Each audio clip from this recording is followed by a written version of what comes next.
Il y a 5 ans, à New Delhi, en Inde, j'ai rencontré ce monsieur, Anshu Gupta. Anshu Gupta, comme beaucoup d'Indiens, a grandi en voyant le dénuement, la pauvreté extrême de certains de ses citoyens. Mais à la différence de pas mal d'autres personnes, Anshu, il s'est décidé à agir. Il a fondé une société qui s'appelle Gunj, qui est l'équivalent d'Emmaüs en Inde. Un projet très ambitieux. Ils reconvertissent en fait des vêtements qui viennent de la part des riches, qui veulent les donner par exemple, et les transforment en des biens de consommation pour rendre vraiment de la dignité à des gens qui sont pauvres. Dans cette situation, moi ce qui m'a frappé, c'est pourquoi lui, parmi tant d'autres, s'était décidé à agir.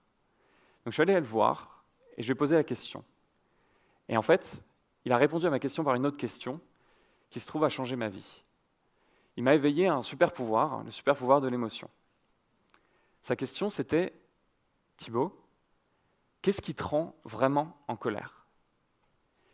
Quel problème dans ta vie que tu vois serait tellement frustrant pour toi que tu puisses potentiellement dédier 10 ans de ta vie à essayer de le résoudre?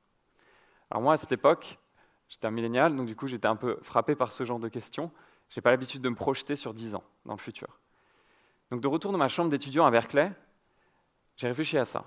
Et je me suis rendu compte que ce que Anshu voulait me montrer, c'était que par rapport à tout ce qu'on nous dit, ces idées de carrière, ces idées de choses à faire, hein, tout ça c'est un peu dans la tête. Ce qu'Anshu cherchait à me montrer, c'était vraiment que c'était au niveau du cœur que ça se passait. C'était l'émotion qu'il fallait que j'écoute.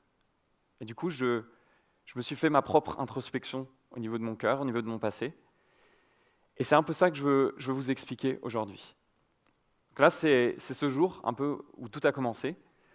C'est mon premier combat pour l'accessibilité. À ce moment-là, j'ai 10 ans, ma sœur a 2 ans de moins que moi, et comme une famille française normale, c'est notre première manifestation.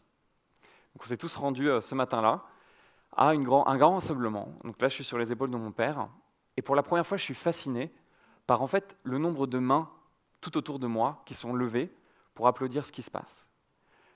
J'avais jamais vu à ce moment-là autant de personnes sourdes autour de moi. On était tous rassemblés pour pouvoir demander au gouvernement la reconnaissance officielle de la langue des signes, ma première langue. Mon père, ma mère et ma sœur sont sourds, pas moi. Donc j'ai grandi l'enfant entendant, à faire le pont entre votre monde, le monde normal, le monde des entendants, et leur monde, le monde des sourds. Celui où la langue des signes, c'est le monde principal, où on s'exprime comme ça. Et donc à 5 ans, j'étais le standard téléphonique. Il y avait des télémarketeurs qui m'appelaient et moi je leur disais d'une voix fluette: je suis désolé, on n'est pas intéressé. Et donc j'ai appris à faire ça. Quelquefois c'était plus compliqué quand même. On était chez le médecin, à la banque, on allait voir le docteur. Et donc les conversations ne sont pas toujours super. Mais moi ça ne me dérangeait pas. Ça ne me dérangeait pas autant que eux, dans une situation où moi j'étais pas là, où en fait ils avaient du mal à communiquer avec les autres qui étaient autour d'eux. Parce que la réalité, si vous le savez, c'est que les personnes sourdes et malentendantes, pour comprendre ce que vous dites, elles ont besoin de lire sur vos lèvres. Et la lecture labiale, c'est quelque chose où on a juste moins de 25% de l'information. Vous imaginez, ça veut dire que sur 3 mots sur 4, vous les capturez pas. Donc, tout le reste, vous devez vraiment essayer de deviner ce qui se passe. C'est un peu comme le mode T9 sur notre portable. Sauf que au quotidien, c'est compliqué. Surtout quand on ajoute une deuxième ou une troisième personne dans la conversation. Mon père, en réunion par exemple, il essayait de se focaliser sur son collègue en face de lui, et une autre personne sort une vanne ou par exemple un commentaire. Mais lui, il ne peut pas voir ce qui se passe. Il arrive 3 mois en retard. Et à chaque fois que quelqu'un d'autre commence à parler, il est 3 mois en retard. Et tout ça, ça s'accumule. Ça fait qu'une personne sourde, malentendante, souvent se retrouve à essayer de rattraper ce retard. Et c'est compliqué. Mais ce n'est pas juste ma famille. Tous les jours, aujourd'hui, il y a 450 millions de personnes, donc 5% de la population mondiale, qui est dans cette situation. C'est-à-dire qu'aujourd'hui, au déjeuner entre amis, en réunion, en classe, il y a des étudiants sourds qui vont s'asseoir et pas comprendre ce qui se passe. Et qu'est-ce qu'on fait en tant que société par rapport à ça? Alors il y a des solutions. Par exemple, on peut embaucher des interprètes ou des traducteurs qui en fait vous accompagnent et vont essayer de traduire tout ça pour vous. Sauf qu'à 100 € par heure, vous imaginez une vie sociale? Un café avec un ami, c'est 105 €. 5 € pour le café, 100 € pour l'interprète. C'est pas faisable. Un rendez-vous galant, vous avez une troisième personne à côté de vous pour vous passer un peu les phrases à dire. voyons. C'est inacceptable. C'est inacceptable et c'est un peu le monde dans lequel j'ai grandi.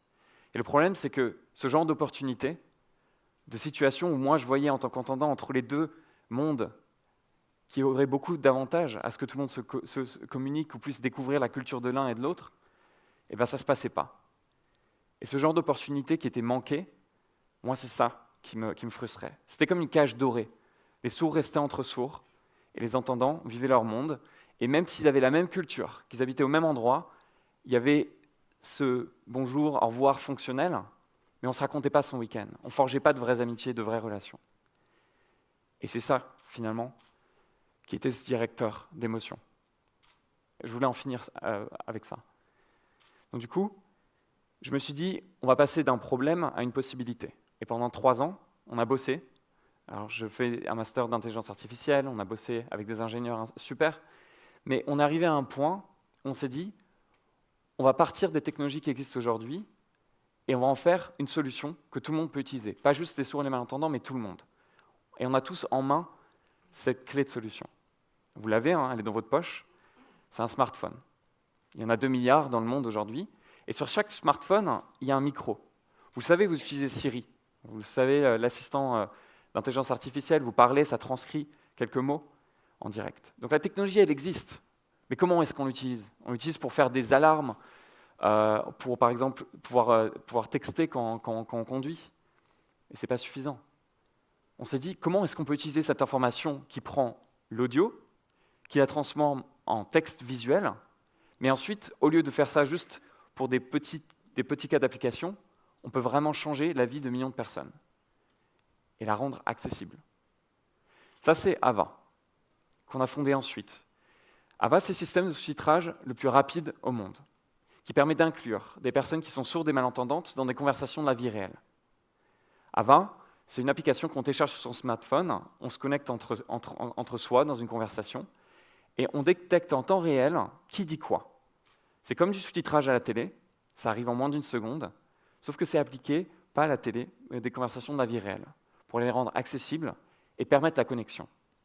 Et une fois que la connexion est permise, c'est l'émotion.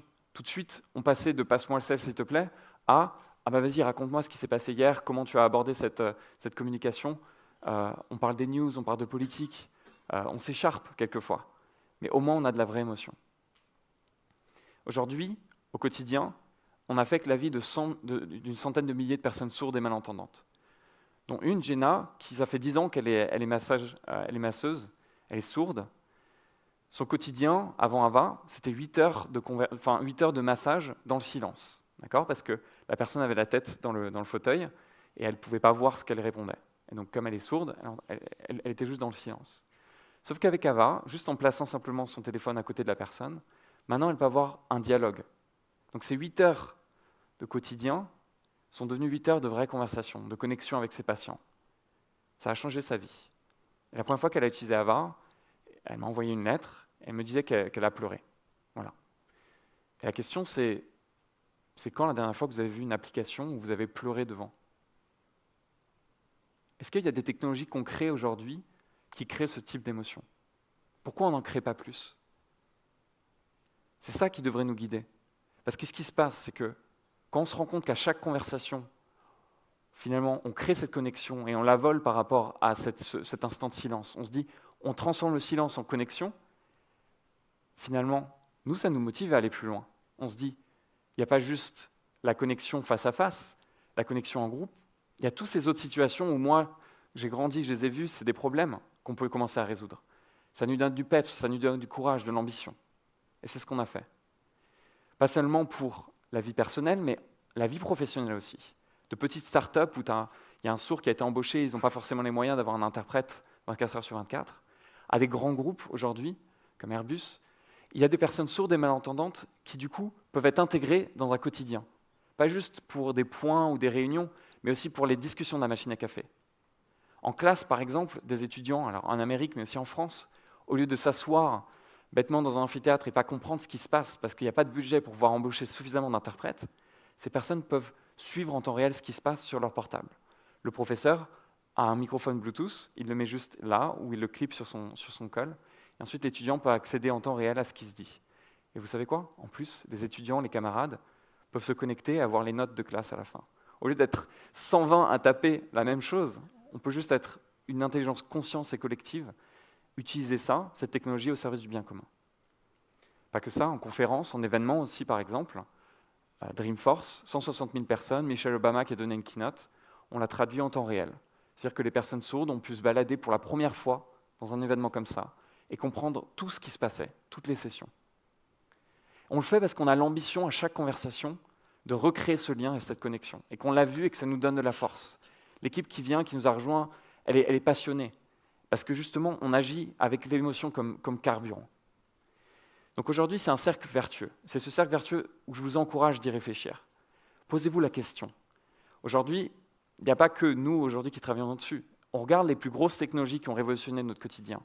Le texto, le SMS, donc le téléphone, Internet. À l'origine, ces histoires, ça a été aussi avec des personnes sourdes ou des personnes qui ont été sensibles à ce qui se passait. Par exemple, Alexandre Graham Bell, sa mère était sourde, son père était prof pour les sourds et sa femme était malentendante. Donc forcément, il était exposé. Il a créé le téléphone. Vint Cerf, qui était malentendant, avait besoin d'accéder aux notes de réunion. Et donc du coup, il a créé l'Internet pour pouvoir partager les notes de réunion avec ses camarades. Et le SMS, c'était ce groupe d'ingénieurs finlandais qui s'est trouvé un jour dans une pizzeria. Ils voient un sourd qui arrive. Il leur demande « Mais pourquoi tu n'as pas téléphoné pour commander ta pizza comme tout le monde le fait ?» Il dit « Mais je suis sourd, je ne peux pas téléphoner aujourd'hui. » Et donc ils ont créé le SMS. Et à chaque fois, c'est ça. À l'origine, c'est cette démarche d'empathie où on se rend compte, mais en fait, il y a des gens où on peut changer leur vie aujourd'hui en utilisant cette intelligence collective qu'on a aujourd'hui. Donc je vous invite à se poser la question, dans tout ce que vous faites, dans vos projets, où est le compas du cœur? C'est-à-dire, qu'est-ce qui vous motive particulièrement? Avec quoi, avec quelle force vous allez porter? Mais aussi, vous recharger grâce à cette énergie. Si vous créez des produits qui sont vivants, qui ont d'émotion, ça va vous revenir vers vous et vous allez créer encore cette émotion, encore plus puissamment, partout. Je vous invite à le faire. Posez-vous la question et allez-y. Merci.